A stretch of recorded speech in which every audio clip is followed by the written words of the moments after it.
everybody. Welcome to the Deep Drop. This is a fishing podcast hosted by me, Luke McCredden, and you on the screen there, Adam Ring. That's you. Are you with us? Are you ready? I'm ready. I was born ready, Luke. And fantastic. We're back again. We are back Monday again. Night. Yeah. Well, I've sort of surprised you tonight because I just said, mate, I've got this, and I think I can see that you're anxious. I can see that you're a bit concerned. Well, peek behind the curtain for everyone. This is not normal. This is not unnormal. I don't organise anything for this show. I log in when you send me the link to log in. Yeah. So, but you haven't told me what's going on tonight. So, which isn't also not that uncommon because quite often we'll jump on and just start talking about fishing and it just sort of goes from there. But normally I know what guest is coming on. Well, yeah, because it's a guest episode, and we have been doing quite a few of these, and it sounds like you guys are enjoying them, so that's cool. So I thought I'm just going to go out and organise a guest, and realised that during the week I didn't even tell you who the guest was. So I thought, well, I'm just going to keep rolling with that until literally now, where we're about to find out. But Adam, how well do you know your NRL? Listen, not great. Not great. That's okay because you but enough to know some teams. Do you? Okay, name three. The Stormers, obviously. Yep. Melbourne Storm. Brisbane Broncos. Yes. Parramatta Eels. Yeah. Okay. There's three. Okay. There was a new one last season, wasn't there? Who was the new one? I don't know. Yeah, exactly. I don't know. And apologies in advance, NRL fans out there. But the reason I ask is because it doesn't matter, because you know you're fishing, and that's all that matters. So I'm going to throw to you and say, if I said one of the all-time greats in fishing TV, yep, longest running, currently still running, you picking up what I'm putting down? Oh, I know exactly who you're talking about. The great ET. The great ET. The great ET. Do you know what? I even know that ET was like an S tier, like GOAT conversation. Yeah, all-timer. NRL player. All-timer. Yeah. Oh, yeah. And I'd like to say that I know that because I'm a diehard NRL fan, but I'm not. But it doesn't matter. Because he's a name that's synonymous. But for anyone who, I don't know, what are we going to say, who's maybe, I don't know, under 30 years old, probably would only know him from fishing. And that's fine. Yeah, and that's fine. exactly why I want to talk to him. I have had the pleasure of getting to know ET over the last 12, 18 months. And it's hard to find anyone who is just as nice and humble, very, very talented angler, but won't spruik it, and just gets it done. And you know what? The amount of time, the amount of years he's done this, you can't accidentally do that, I think is my point. You've got to be doing something. That's a fair call. Yeah, that's a fair call. You can't accidentally do something for as long as what he's been doing it. Yeah. I'm not going to lie, I'm a little bit nervous. Oh, yeah? You'll be right. Well, yeah, a little bit nervous because he is... Obviously, he's got the NRL accolades, and I'm sure for anyone in New South Wales and Queensland... Yeah. especially that stumbles across this podcast, they're going to be a little bit more excited than what I am. But he is a big deal in our game of fishing as well. Been around a long time and done some very special things. So, right. Yeah, I'm nervous. But I'm ready to go. I'm ready. Well, let's get into it. I've got him lined up. Ladies and gentlemen, the great Andrew Ettingshausen. Let's do it.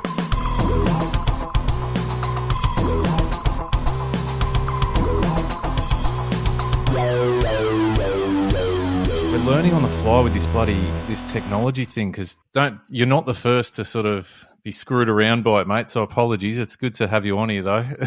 Finally. I yelled out. I've got the two grandsons here today, so I yelled out, "Tian, get your ass up here! I need you." I get the phone up, and I'm going, "How the hell?" Yeah, anyway, I got into the riverside, so that's all good. Beautiful, and thank you for doing so. This is certainly not an IT podcast, that's for sure. It's very much about fishing. Thanks, mate. Where are you? So you're home at the moment? I feel like every time I speak to you, you're in a different location, mate. Yeah, no, I'm at the moment, which is really nice. We we had a fantastic December, so we were able to shoot a lot of shows, and so it's given me a little bit of space, which is really nice, a bit of breathing space. I've probably only got probably 7 shows to do, and it means I'll be able to focus sort of probably 3 hours north of Sydney and 3 hours south, and pretty much everything in the middle. So it's been, it's given me a little bit of extra time for a change. Which seems like a luxury, mate.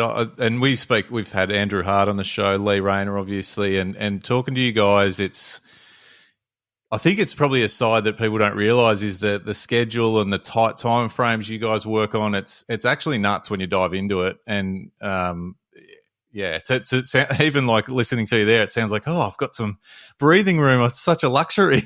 The last couple of years with with COVID and stuff going through that, where we weren't allowed to travel that much, it really made it hard. And we sort of work around the show a different species each week. So, once they start shutting Queensland down, you've lost about a dozen species straight there. Escape with ET became brim, flathead, brim, flathead. No, but mate, what's crazy, and we were talking just off air before you jumped on, is I think I'm right in saying you're the longest running, still currently on air fishing TV show in Australia. Is that fair to say? Yeah, probably. Yeah, I'd say. I'm not calling you old. No, I'm definitely. But this is our 25th year show. Oh, wow. So it's a big one. It's exciting to sort of make it past 2 or 3. So to get up to 25 series is fantastic. It's we've had a lot of other filming and stuff done along the way, but each year we've been able to pump out sort of 24 shows, and it's been fantastic to be able to have the support from companies and sponsors, and still people backing us to this day, which is good. So, ET, you're punching out, you were saying 25 shows in a season. When you get to the start and you start looking at what the next 25 shows sort of accounts for, is that riddled with anxiety or excitement trying to work out what's going to happen for 25 episodes after 25 years? Well, let me tell you, it's always exciting, okay, because I haven't got any pressure at all. There hasn't been shoots cancelled because of weather or COVID comes in. It's all beautiful. It's all straight sailing basically from when you first start out. But God, she changes. Let me tell you. You've got trips booked ahead, and the weather will be bad, and you'll have to wipe that trip out, but you'll have to replace it with something else. And you one minute you're kind of heading sort of north to Brisbane from Sydney, and the next minute you're going right south to Melbourne, or Adelaide or somewhere. You've just got to make these shows happen. And when it all starts pumping, you've got to have show after show after show. It's amazing how quick the turnover is when the edit starts. And we're racing along right now, and I'm doing voiceovers for, I think we've had 4 shows air, or 5 shows air for the new series, and I'm already voiceovering episode 13 and 14. So, we're kind of a long way. Yeah, there's a lot of script writing going on, and there's a lot of editing going on. So there's, it is very nerve-wracking, especially before Christmas. If I get, normally if I have sort of 8 shows shot, I'm kind of in an okay place. If I'm under that, it's panic stations, because you're trying to claw back time, and the time is just the thing that you just don't have enough of. But we had a great December this year, so it meant I had pretty much 15 shows sort of almost in the bag, which is double what I'd normally expect. Yeah, beautiful. There's got to be an element of level head ads. Let me just reminisce going back about almost a year now. I actually had the privilege of being with ET up in Cairns on a particular shoot we were doing. And this is why I'll never make it as a TV host. We had the first day, we were offshore filming.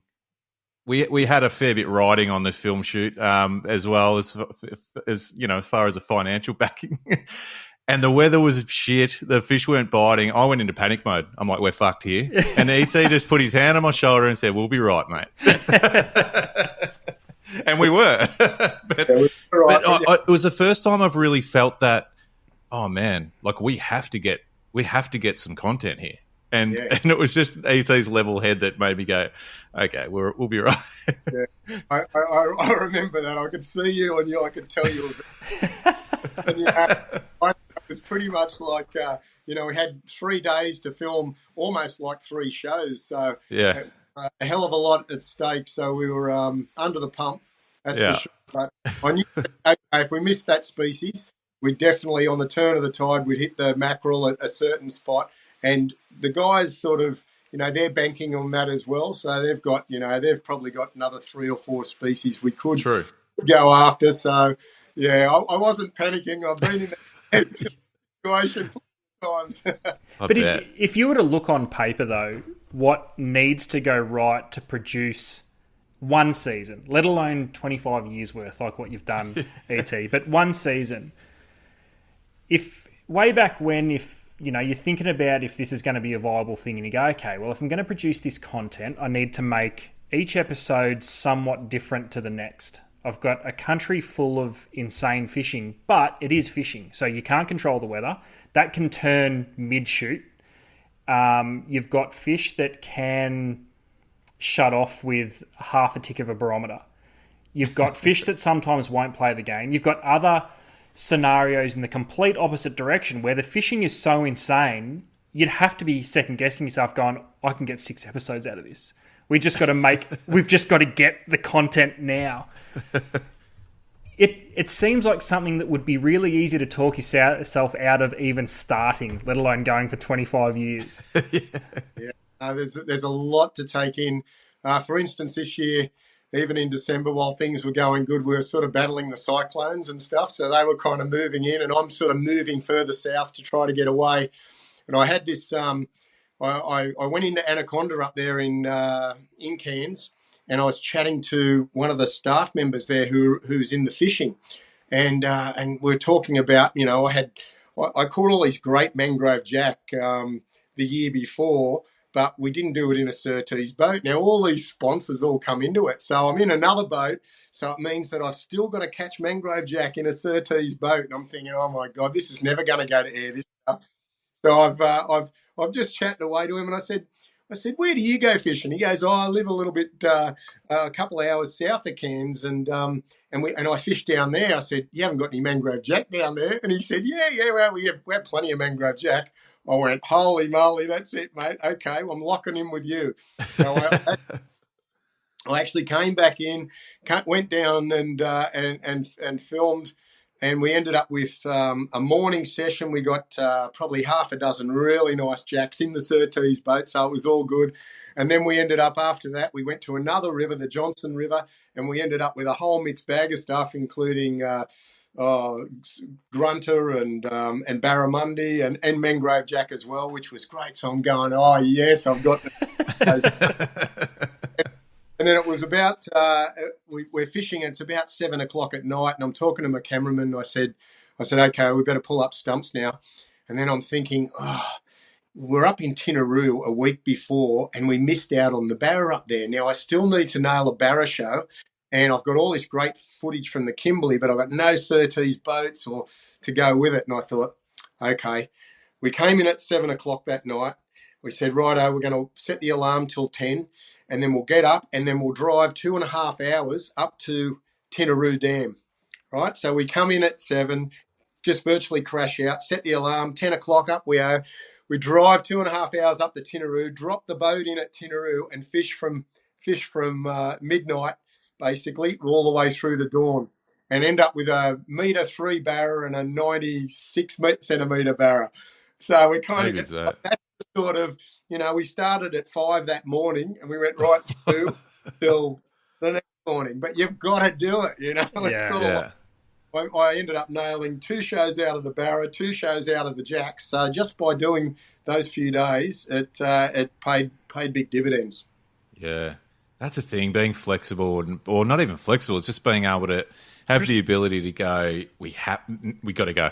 Just It's go time. proactive.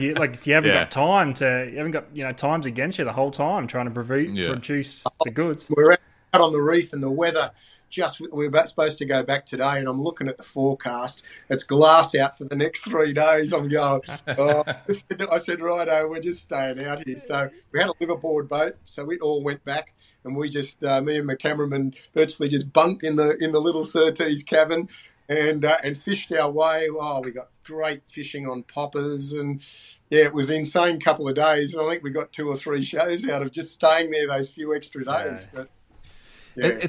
It seems to be, and I know we've spoken about it, Adam, on this show before with various people, but is that element enough to take the enjoyment away a little bit, ET? Like with the pressure of like that we've just spoken about, and having to get it all done and whatever. But then hearing even just the way you speak, then there's still a fair bit of little kid excitement in your voice about actually fishing.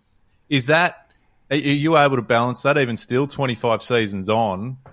Or is there an element that is taken away a little bit of the enjoyment because it is such a that crunch time sort of business aspect?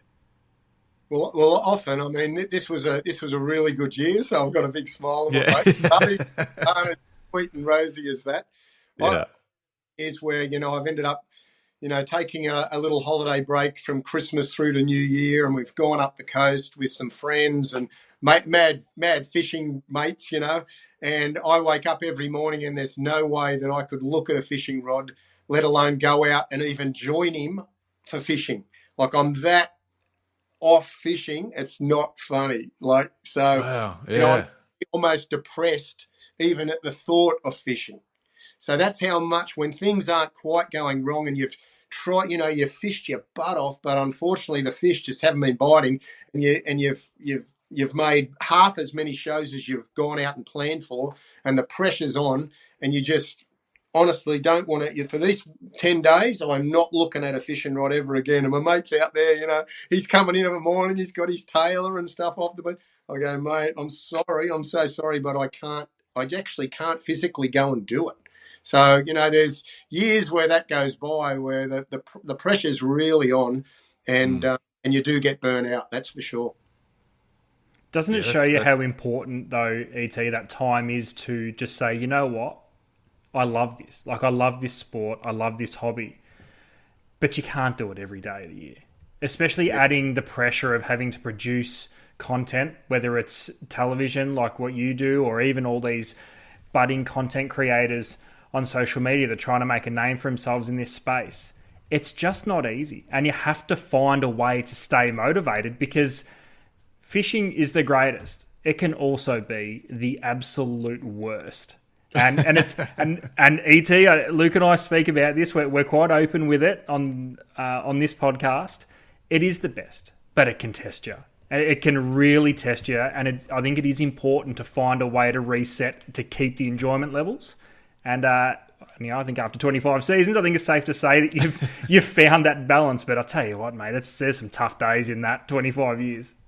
There are a lot of tough days. I mean, the thing is, people kind of imagine, oh yeah, you're an expert, but you can't be an expert. Realistically, if you think about it, I mean, I've been fortunate. Okay, I've done 25 years of this, so I know most species quite well now. But even 10 years into it, you wouldn't have a clue what the third river up, how you catch the brim in there compared to my home river where I fish normally every day. Completely different. It's almost like if I try those tactics, I'm going to catch zeros up there. So you're always learning, and I spend a lot of time with different gurus of that particular area, because they are the guys on the water every day who are doing this stuff. And I've caught 1,000 jewfish, I've caught hundreds of snapper, but on that particular part of the water in that particular part of Australia, it's completely different, and you find it all the time. Every river can be a completely different battle to try to work out, and often when I'm filming, I don't have that time. I don't have the time to muck around and kill a day or two while I'm trying to find some fish. I need to get those fish. I need to be heading to the spot with a guy who actually knows what he's doing, and then I can focus around him mate, you've been doing this for years, and tell us about this river and how do the brim react, or the flathead, or so it's really, in a way, a lot of the times I can be a talking head where I know exactly the spots and the tides and the whole works, but the majority of time, if I'm trying to find new ground and take people on a new adventure to new places, well, I'm not going to know where those fish are, So I'm really just showcasing all of that and showcasing the experts and the gun fishers around the country as well. So I can never claim to be an expert. I know a fair bit, but there's no way in the world I can stand there and say this is the only way to do this. That's brilliant. There's a common denominator, Adam, with some of the best anglers, I reckon, and I put you in that rank, ET, because I have fished with you, and I know that you are far more accomplished than most people I've fished with. But the common denominator here with these people, ads, and I'm going to throw to you with your thoughts of it. They're happy to say they're still learning and open to learn. It's exactly why it's the greatest pastime ever, because you can't clock it. It doesn't matter. It can be an extreme weather event. It can be just the current pushing the wrong way that can affect a whole season on your favourite species. We've seen it down here at home, ET. We went through a stage 10, 12, 15 years ago where everything was about Western Port, Mulloway. It's a really tidal, shallow system. Everything was about it. There was a lot of hype. There was people doing it. I was working in the shop at the time and got to know a couple of guys that had put in insane hours, and if anyone was going to be as close to mastering it, it was these guys. And then I caught up with them one weekend at the shop, and they just said everything changed, that we don't know where they are. So they'd spent years, hundreds and hundreds and hundreds of hours of catching nothing and taking notes and diaries and this, and they got it to a point where they were getting multiple fish. They could look at the moon and the weather and the tides, and they had it there. And for whatever reason, it changed. You can't clock it. And those that claim they do are going to get humbled at some point. Yeah.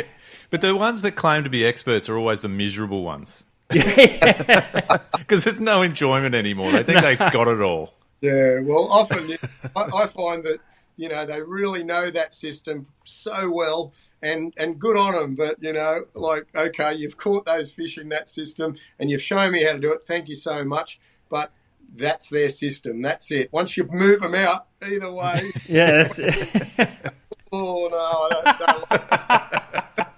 That's it. But that's why it's so good. That's why fishing is just so good, because there is just so much to it and so many variables and so many places that in all your travels, there's probably millions of places you still haven't actually touched or looked at. You know what I mean? And that's why I think we're very fortunate in this country to have that ability to go, however old you are, but there's still systems I haven't touched or fished, or parts of the ocean I haven't put the boat in, or, which is just so good. Oh, yeah. In many cases, you can spend a lifetime in one particular system and still not quite get it, Still every week you're learning new stuff, and, and that's just in one system. And, we're blessed in Australia with, the variety of species and just the country, the terrain, the coastal waters, the big rivers, the Murray, and, when you look around that huge, the Kimberley and North Queensland and Darwin, and it's just insane. We live in I think the greatest fishing country on the planet. Yeah, and, definitely. We are just so blessed, to have all of that just for us, and it really is a free thing for everybody to do. And I've been on trips where the guy opposite me at the table is 82, 83 years old, and he's catching barra up in the territory, and wow, so good.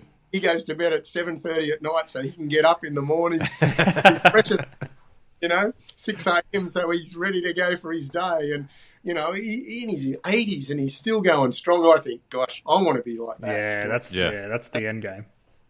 Absolutely. Hey, mate, it'd be crazy of us not to chat about your life before fishing, because I think, and it's fair to say, our analytics sort of suggest that the majority of our listeners are sort of south of the Victoria-New South Wales border. So What I want to know, and I don't even think I've ever spoken to you about this, is your illustrious career in the NRL, which was amazing, by the way. So anyone who's an AFL nut who doesn't necessarily have a long history in following the NRL, please jump online and not just look at ET's fishing stuff. Have a look at his history in the sporting world, because it's unbelievable, by the way. We went on, actually, just sidetracked from that. We did go on this Cairns trip I was talking about before, Adam, and there were, including ET, there were 5 NRL sort of superstars of the game, you know what I mean? Like legends of the game type thing. And here I am going, I don't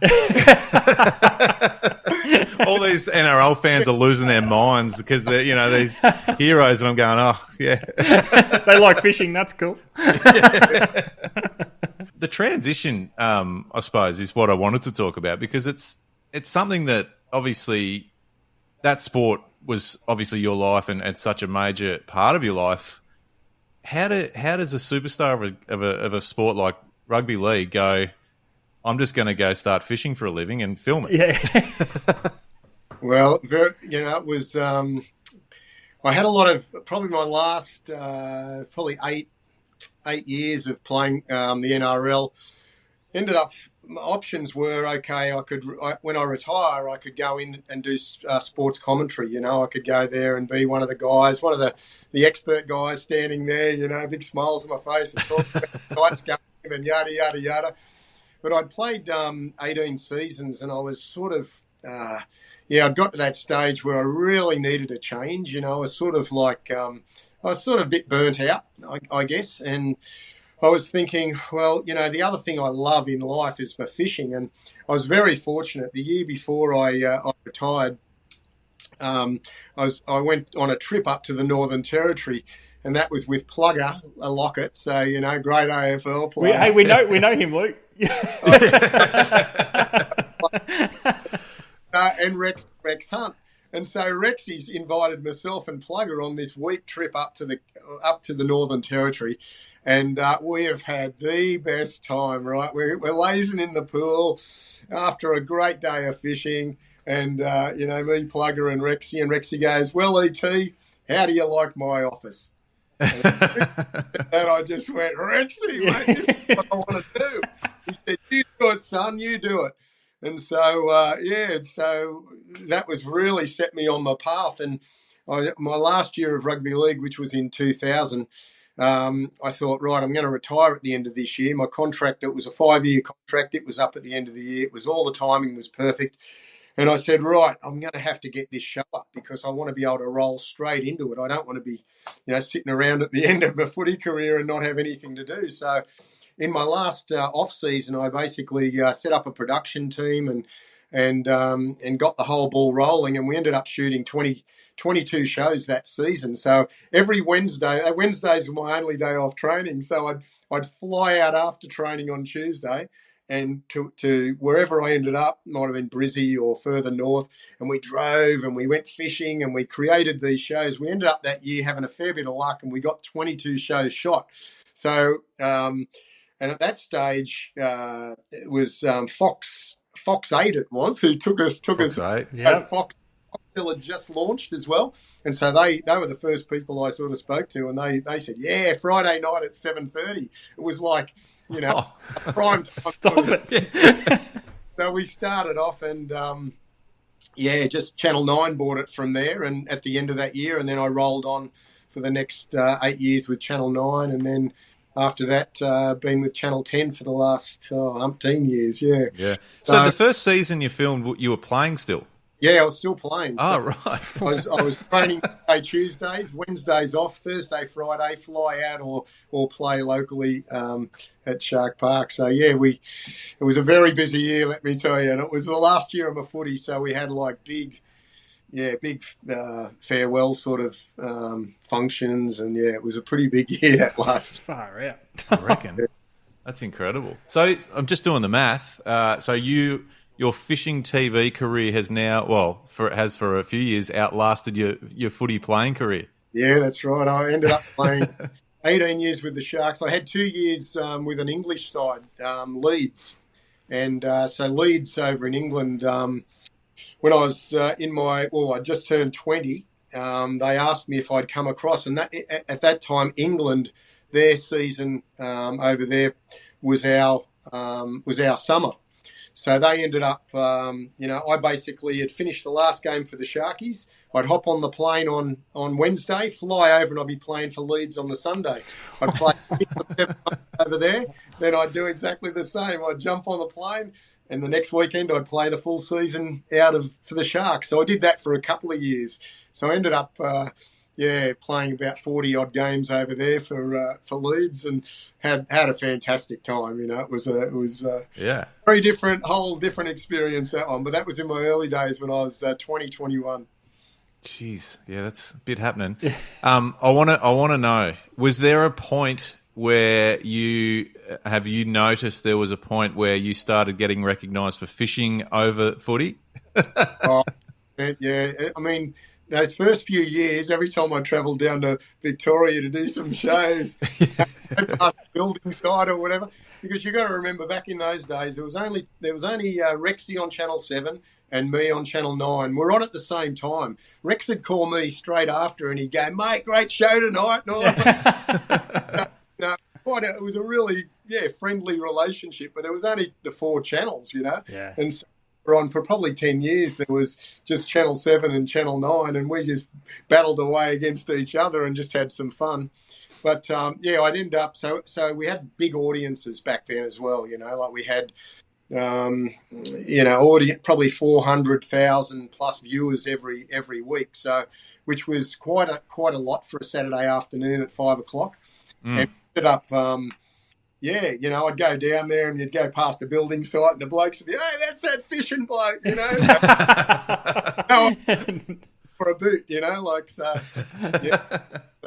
you'd go down there and everybody knew me from my fishing because it was so entrenched down there. And Victorians love their fishing. It's just, it's an amazing fishery you have down there, especially your snapper fishery and your King George and, but your snapper by far. I mean, I've been down there in November and I've been at 4 a.m. in the morning. I'm in an hour queue to the boat ramp. Oh, yeah, the old snapper boat ramp debacle. Don't you worry about that. We've got that sussed down here.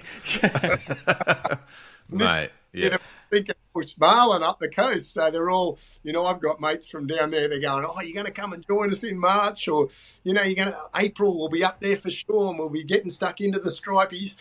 So I'm always liaising with a lot of good mates I've got down in Victoria as well. The snapper fishery thing's funny. I want to put in more time in New South Wales, particularly. I suppose Sydney, but even correct me if I'm wrong, but that mid-north coast, I think, has got a good snapper fishery too through typically our winter months, I think. But it's such a different, and Ads, we've spoken about this, it's such a different fishing, well, it almost seems like a whole different fishery. Oh, it's nothing like Port Phillip Bay. And not just talking about the boat ramps either. That's one part of it. But like is it because, do you think, ET, with that sort of, I'll call it the more ocean fishing, the more blue water, the heavier reef and the, fishing bombies and that sort of thing. Is that basically what it is? Is that the biggest difference, like the ground you're fishing? Yeah, I mean, we're very fortunate. New South Wales got some great ground. Around Sydney, very tough. The population's so big. It just gets hammered, and then you've had professionals in there over many years. So, you get the odd fish, a 70-centimetre fish, and you're yahooing, in and around Sydney. But once you push a few hours south or north either side, then it really opens up another whole echelon of fishing, especially the reef systems, the inshore reefs. I mean, that's one of my favourite ways to go fishing is casting soft plastics. Yeah. And, honestly, I get so excited about that before I head off. I actually had to do it in a kayak last week. So I did a kayak segment in chasing snapper down at Bateman's Bay. So Bateman's Bay is exactly 3 hours from my place. And grounds down there, there are a lot of grounds you're not allowed to fish down there. So green zone, but there is some really productive ground.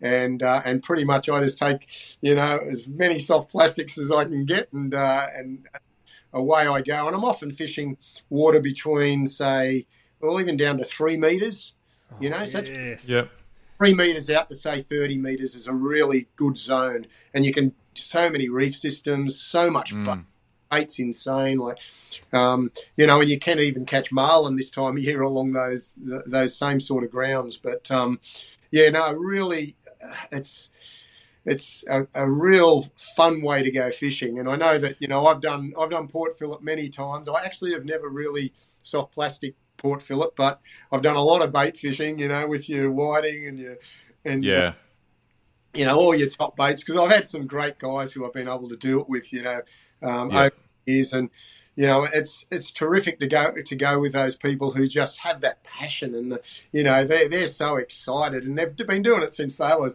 6 years old with their dads, so it's I really do love it. And but the ground, though, like with the soft plastic fishing, it's.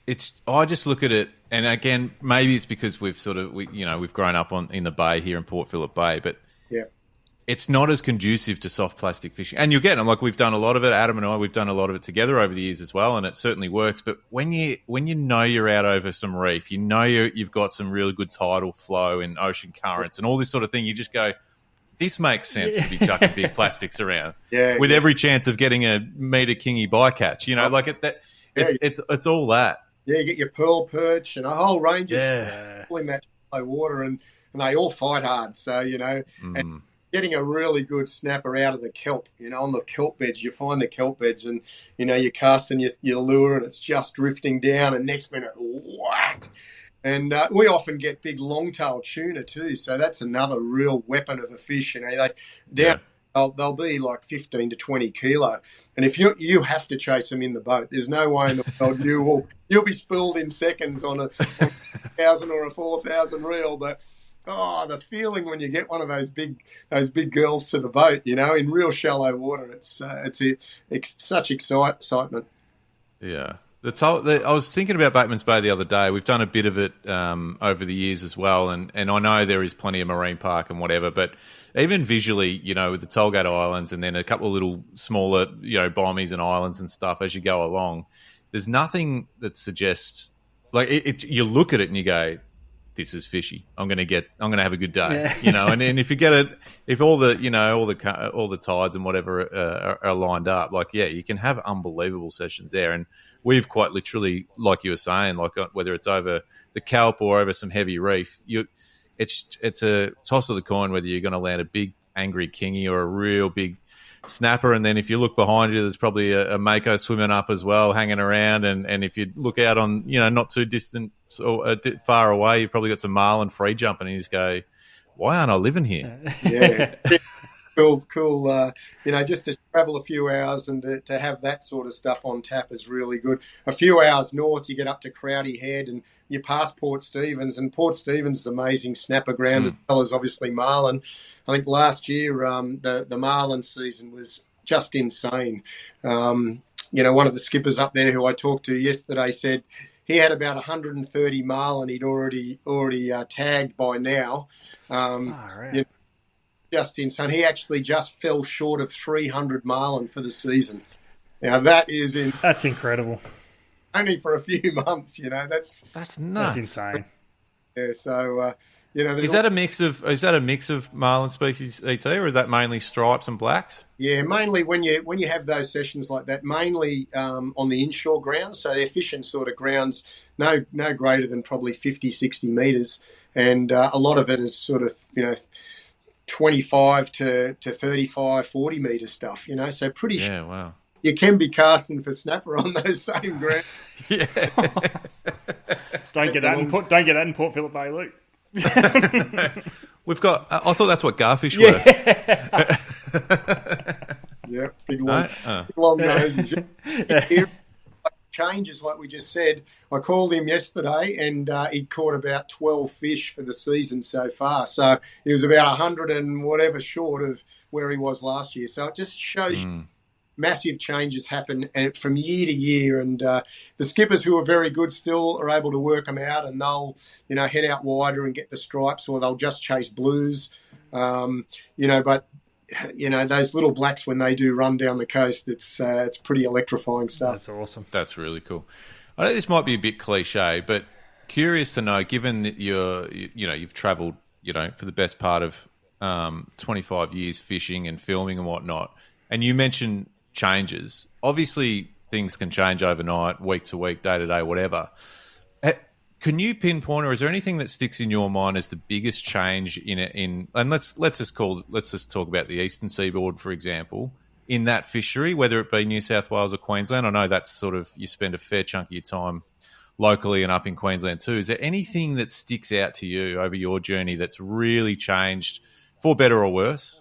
Yeah, well, yeah, definitely some major changes over those years. I've always been into my fishing, so even while I was playing footy every Wednesday I had off, I was fishing somewhere. At the end of the year, I'd always go on a really cool trip somewhere up north and have a ball. But over the years, when you look about fish species, I can remember times where yellowfin were zeros. You didn't even bother going fishing for yellowfin. Bluefin, not a chance in the world. You in New South Wales, you were going to catch a bluefin. They were miracle species there for a while.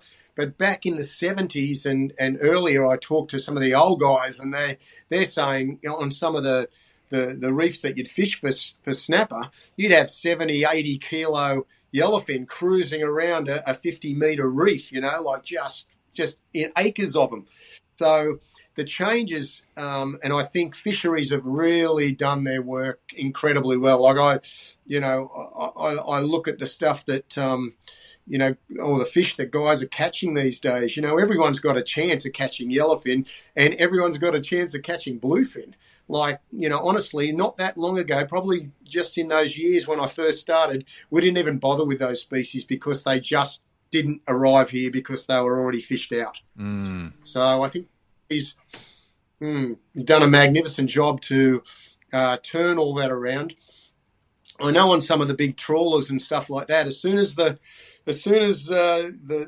nets are rolled out, all the cameras come on every angle. So basically fisheries at home are sitting there watching exactly what's happening on that boat.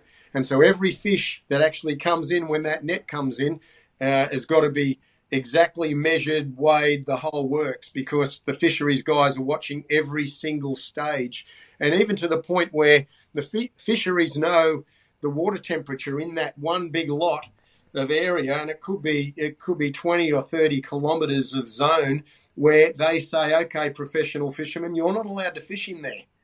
Okay, we're stopping you from fishing in this area whilst these fish are spawning. So basically you're getting this maximum sort of spawn and the potential growth, and everybody stopped from fishing sort of in this or hammering that one particular area. And fisheries open it back up again, and then it just all. So can they make that call in real time? Like if they know that the fish have moved into a particular area, spawning or whatever, they can actually say, righto, as of now, no go. That's it. That's they can pretty do cool. all of that. That's actually incredible. It's amazing things that are actually being done that we don't really, we're not tapped in to know about, and these are the reasons why these species are coming back. Why bluefin are coming back in such numbers, and the same with yellowfin. A couple of years ago, COVID was on, unfortunately, but there were fish off the cliffs of Jervis Bay, and they were all 60, 80 kilo fish. And I went down there, and there were acres of them. Everywhere you looked, there were fish that size, and you could have caught them off the cliffs. They were that close in, and they were just everywhere. And you're talking thousands of fish and thousands of big fish and big breed. It's a yellowfin. I remember my very early days, the yellowfin seasons up through Bermagui and places like that. They were a spectacle. People, even from Victoria, they put those dates away. They were going to chase yellowfin, and that changed. The yellowfin fishing got quite hard. It could be for numerous reasons. Probably more cyclical than anything, but if yellowfin make a comeback, and they will, especially through whether that be current changes, whether that be through bait, whether that's through good regulatory practices, through fisheries like what's happening with the commercial boats and bits and pieces, I think if yellowfin hit their straps again, that could flip wreck fishing on its head again. I think that's a species that's so unbelievably iconic and celebrated. If we got a few bumper species and say yellowfin, that's right. And if yellowfin made a resurgence, I think it would there would be like a big reset button around game fishing in Australia, because I think they're just a species that people love, even those that, and I'm not a game fisherman. I've done a handful of game fishing expeditions throughout my entire life. I wouldn't claim I know anything about it. There's something about a yellowfin that's special. I can't explain it. I've seen plenty of bluefin. I know the marlin thing's been going. We've had some really good seasons lately. But yellowfin's something different. Yeah, they're I mean, the guys are even catching them now on stick baits and poppers and all, so they're there in numbers. What's really changed, another big change, is obviously technology has changed. Yeah. And with the technology now we have like rip charts. Yes. So this is major change. This is change where only the professionals bought that stuff years ago, and they had them on trawlers. Now it's available to everybody in the public, and you can basically, if you end up knowing how to read the maps properly and know exactly where those those prime spots where the upwellings are bringing all that beautiful food right to the surface and starting the food chain right in that particular X goes the magic spot, then all you do is head out in the morning, you go, right, that's the ground, and you head exactly to that mark and start fishing that area, and that's where the bait's going to be, and that's where the predators are going to be. Now, this is a change over the last probably maybe 6 or 7 years. It's really now at a peak, and everybody who goes game fishing uses it, without fail. And it's come along so quickly too. And I was only talking to someone the other day, sort of reminiscing about, when you used to head offshore, you'd call into the Coast Guard and you'd get a weather report from them, and you'd get regular updates on wind forecasts and all that sort of thing. Well, it's all on your phone now. Like it's really that easy and quick for that sort of thing. So whether it be surface charts and all sorts of guides like that, it's probably saving people a lot of money in fuel, because they can go, this is where we're going. We're not going to drive around for 8 hours before we get a rough idea of what's happening, which is good, but it's still, you still have to work pretty hard for them. Yeah, but you're still going to those prime areas where, you're not sort of just picking anywhere in the ocean. It's such a mighty big ocean. You're actually pinpointing areas where they should be. And so... And often if you've got a network of guys who are out there fishing, different days, they'll fill you in on where they've been biting as well. And it gives you a pretty good picture these days. You can almost, I don't like the word guarantee. I don't like that. That's a swear word in fishing. Oh, mate, you haven't fished long enough, obviously. enough. But, it's all that stuff just builds into, I guess, your preparation when you're going out, and you're spending a lot of money on fuel. You don't want to go out there and just get beat up out there in the swell all day without returning a fish. So, it does give you a much better chance. It was funny because the first sort of place you'd go when you head offshore, or that you had in your sights, was the shelf. Yeah, we're going offshore, we're going to the shelf. Unless there was there's always a couple of standout pinnacles that were on a map chart or something that you could see. But for the most part, it was like, let's go to the shelf and then work out what we're doing. But no, it's... Exactly. See someone else hooked up to something. Yeah, true. Yeah. I do want to get an opinion. Yeah, you can go into as much detail as you want or as little detail as you want, but it is something we've brought up on the show quite a bit. Have you gone down the path of live scope or whatever we're calling it, Adam, these days? Yeah. Have you gone down that path, ET?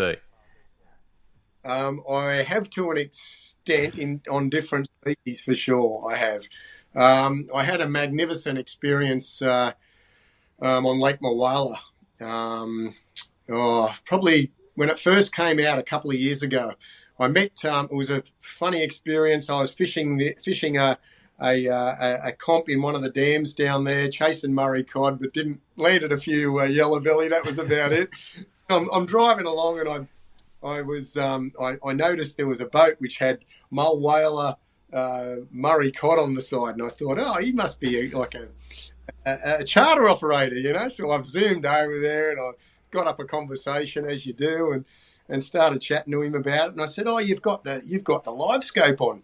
And he said, yeah, no, it's unreal, you know. You should come down and have a go with me. So I ended up coming down, and I fished with this bloke out on the dam, and it was one of the greatest experiences I've ever actually had, because we went on the dam at dark, and so it's completely black, and I'm standing there with this big rod with this monster big plastic lure on the end, and I'm just standing there, and we're looking at this huge screen, and we're motoring along with the electric, and then we pointed out, oh, look at that, and we watched this massive big meter Murray cod just cruising, swimming across the screen. I'm going, oh my God. Anyway, he goes, oh no, we'll have to follow it. So we followed it about 100 metres, and we're getting right up close, and we're looking at it, and he goes, oh yeah, no, now's the time. It's about 20 metres exactly there. So I'm lining everything up, cast it out. We watch the lure drop down, and then I engage it just before it hits the bottom, and I'm winding it back, and I'm looking at this fish, and I'm watching the lure as well come along, and I lift it up above his head. Now I lift it up above his head, a couple more winds, and the fish turns, and he follows me right up, and I go, he's going to hit it right, bang, right there. And I hooked up right beside the boat. This thing's tore off and ended up 1.10 meters. Oh, yeah. I'm going, how good's this, you know? Yeah. I ended up with six fish with them, all doing the same thing. I got a 99, I think 1.3 meters.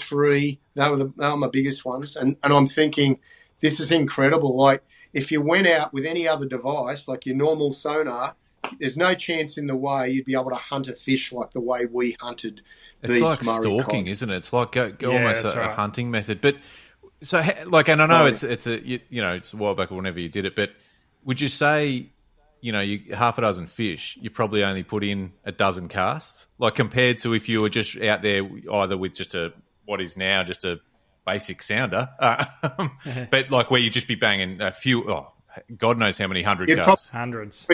Yeah. It was a normal scenario where we would have done maybe 12 casts. It's crazy. That type of thing. Far out. It's insane. Like, you virtually, when the fish is sort of stopped and you've got a clean line, you virtually shoot it out past him and then work it right back past his head, and you're watching it all on the screen. It's just like a PlayStation or something like that. It's not real, but the technology is just going to keep on improving, and what we've got now is amazing. But can you imagine what will be there in 10 years? I was just about to say, we're only in version 1, maybe 2 of active target and live scope. Like, it's a baby compared to, and it'll evolve quickly. It's not going to be a 10-year process. In 3 years' time, 2 years' time, it'll be completely different. Yeah. I fished in the territory last April, and we fishing this point, and this boat's come down. There's about 5 young guys who are all sort of around that 20-year-old, and they got this groovy boat, and they've parked right on this point. They're looking down. I'm going, oh, they've definitely got, they've got live scope, or they've got something. Anyway, I'm watching them, and next minute they pull up at this spot down there, and they're watching this. They're watching the sounders, and they must have 2 or 3 sounders on there, and they're casting, and they're virtually casting out. It was 12 meters of water because we were just up from it. And they were just working that lure, so it only stayed in the top 2 meters of the water. So the fish were coming through, massive fish, and they were just coming on this incoming tide. And there was one fish after the next, but they were all, if you fished down deep, you were catching nothing. If you fished in that top 2 meters, these big soft plastics were just getting hammered. And these guys, they must have hooked over 20 fish while we were there, and the fish were between 80 and say 1.15 meters, Sure. And just that big fish, like monsters, just going crazy, and they're hooking them right at the boat. Yeah. Well, all just totally due to that technology. Yep. There's no way in the world they would have even attempted to fish that way if they didn't know that in that top 2 meters of water, all the fish are coming in and they're floating in. And we ended up doing it 2 days later, and we ended up with about 7 or 8 fish, but real big fish, 90s, meters, See, this is where, because that whole basis around the technology has been quite controversial. Yep. That's one of the huge success stories. One of the knocks on it is that people aren't learning anything anymore. They're just watching a screen. Well, I'm sorry, in that situation, everybody doing it or everyone there at the time just learned something. Mm. Yeah. We get obsessed as fishermen with fishing on the bottom. We just assume the fish are going to be there. That's where, and it makes sense. That's where the most structure is. That's where the cover is. Yep. But for whatever reason, these fish don't play by the rules, or there's rules that we just haven't discovered yet. And when you've got technology telling you things like that, it's another. Even if you were to never fish with active target or live scope again, you've just it's learned going to be in the brain. Yeah. All right, why don't we spend a couple of hours on the tide just fishing the top 2 meters? Yep. So then my question that would go virtually if you throw it out, they're just diving down. They're a heavy, so you cast out as soon as they hit the water, you start winding. So in 12 meters of water, and they're just bang, they're hooking to these monster fish, jumping all over the place, banging into the boat. They're almost like they're pulling them on board, and the fish doesn't even know it's hooked yet. That's how close to the boat they were hooking these things. It was the boat was no disturbance to these fish coming in, and those lures going in front of their faces. I think the only problem with this is going to be there's a couple of guys and a couple of teams, one team from Queensland and one guy's up in the territory, and they're winning. They're like first and second in these tournaments up there now, and they're probably 4,000 points ahead of third place. Yeah. Right? Yeah. There's first and second, and then the others are impossible out of reach. It's like, you'd never get that score. So they're zooming down the river, virtually coming up onto a snag, checking it out. No, nothing on it. Go over this side. Oh, there's a big fish there. Yep, let's have a go. Yep, he's active. Yep, there he is. Yep, got him. Okay, boom, zoop off down the river. They're not hanging on the same trolling run 500 times, trying to fish. They're actually on the move, and they're not stopping. They're stopping for a minute or two just to check out where the fish are on these snags. Not there, go to the next one. And a different whole ball game the way they're fishing. And I think if things do come, to a sort of a head, I think that sort of they won't be able to fish that way in these tournaments because it's just such an advantage. It's ridiculous advantage. So how do you feel, ET, about, and I'm not trying to sound like a Debbie Downer on this, but, as someone who's done it for a while and you've started your fishing where technology there wasn't much and it's come to where it is now, do you think it takes away a bit of the learning process? If you're sort of starting out in this sort of era, let's call it, and you've started with the technology that's already available.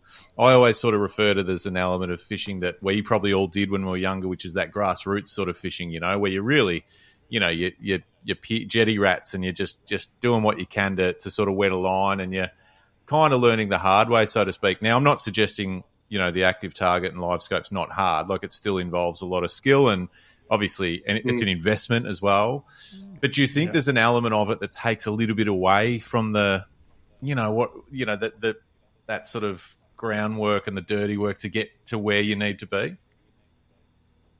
I think we're sort of fortunate really to have had to do all of that groundwork over the years, because I think you understand the systems a lot better.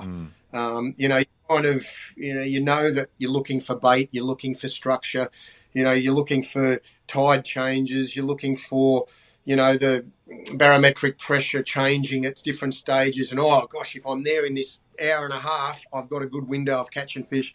I think all of those learned things that we've had to go through all those years, I think they're incredibly valuable and something that, is great to have as your background and your backup for all the things you're going to be doing, because virtually everything revolves around all of those basic structures.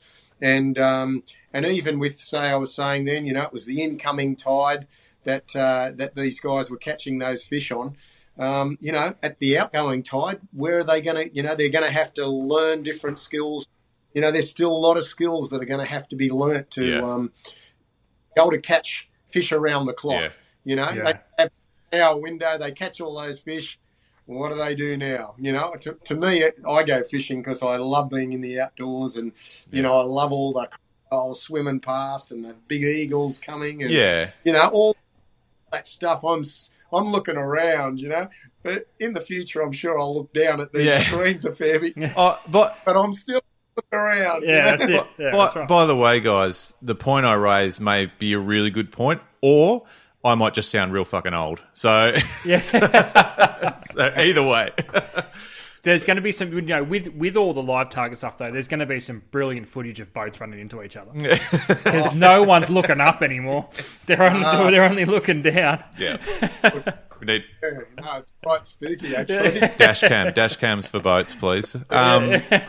Mate, E.T., thank you so much for coming on the Deep Drop, mate. It's been a blast. Really appreciate your time. And I know you're a very, very busy individual, mate. So we absolutely love the fact that you've given up your time to jump on and have a chat. And very much looking forward to catching up with you soon. And hopefully you're getting out and amongst some fish in the next couple of days.